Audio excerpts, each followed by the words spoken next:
gufata umujyi wa Goma ubwabyo c'est un acte, ndabisubiramo, c'est un acte politique.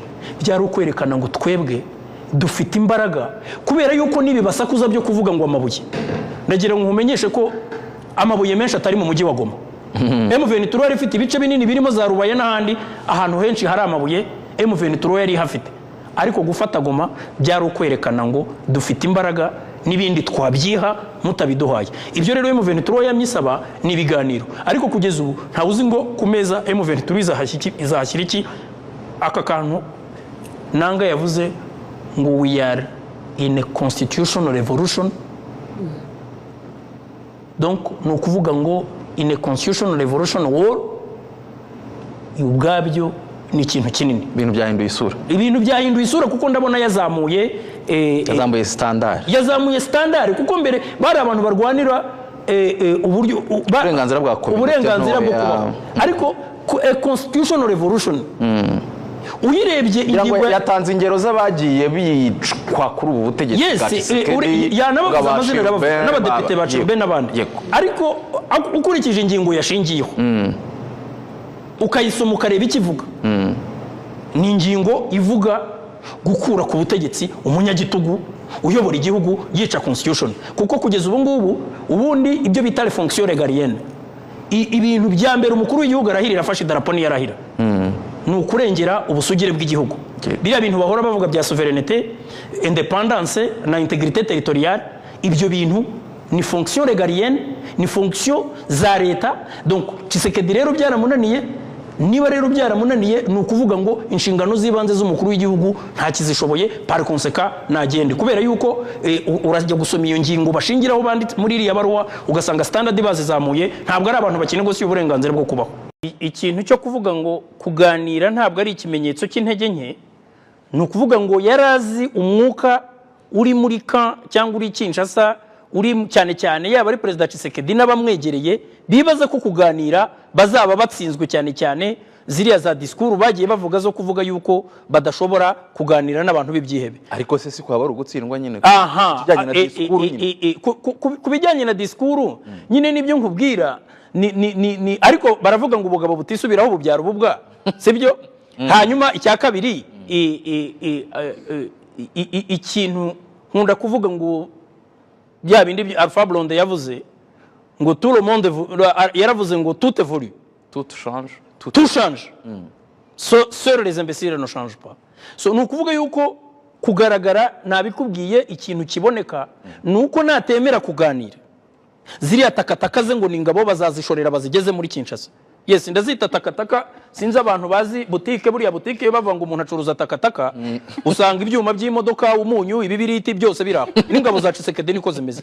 Donc nukuvuga yuko rero izo takataka ze nizo nkubwira bazazishorera bazigeze mu marembo ya Kinshasa kubera yuko nakubwiye ngo ni ikibazo cya rapport de force, either uranegosia mugira icyo mwumvikanaho cyangwa se mu kimwe harakora agatuza k'ibiturika nkuko nakubwiraga, kandi agatuza k'ibiturika mu bigaragara kuri tere uyu munsi ntabwo biri mu ruhande rwe. Hanyuma ikindi rero ubwo kuri etape ya kabiri turaza kureba feasibility cyangwa se implementation, gushyira mu bikorwa amasezerano yumvikanyweho, cyane cyane yuko nkuko nabikubwiye iyi miryango yombi noneho za approche zabo zari zitandukanye zirasa naho zitagitandukanye urebye imyanzuro yasohotse kuko imyanzuro imiryango yombi ari unanimite bemeje yuko igisubizo gishoboka ari kuganira. Ngira ngo afite inyungu mu biganiro kurusha uwari we wese. Nakomeza abaswahili baravuga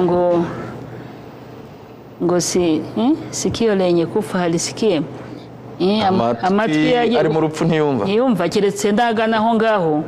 Ariko niwe ugomba guhitamo kuko inzira ni ebyiri kandi baramworohereje pe. Inzira ni ibiganiro, yicaranye nabo abumvi kuko nubwo afite abantu benshi indi mitwe myinshi murwanya muri kiriya gihugu ariko ntayifite imbaraga nka M23.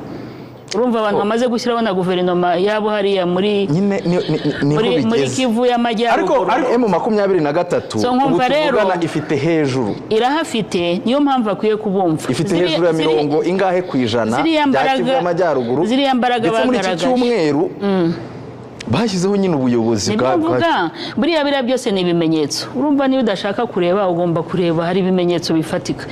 Niba abantu bakurwanya wita ko utabemera ko ari abanyagihugu bita abateroriste uko wabita kose bagera igihe bagafata umujyi wa Goma hari n'ibindi bice byinshi byafashwe kandi icyo gihe ufite ingabo wiyambaje hari n'iz'amahanga wabonye ukuntu rwose babakuye hariya ni nk'abari badahari ndetse ngira ngo nuko bagize n'impuhwe n'amahanga bakomeza akabasaba ko batakomeza ahubwo batanga inzira abantu babone iriya humanitarian assistance babone ubutabazi bw'ibanze ariko ukuntu bafashe hariya bafite ubushobozi bwo gukomeza niyo mpamvu rero numva guverinoma ya Kongo ifite inyungu mu gushyira mu bikorwa iyi myanzuro y'inama y'ejo ndetse n'amasezerano ya Rwanda na Nairobi kandi hari n'amateka menshi utagiye na kure iyo ureba nk'igihugu cya South Sudan uyu munsi kuba cyarageze igihe kikabona kikaharanira ubwigenge bwabo buriya barwanya intambara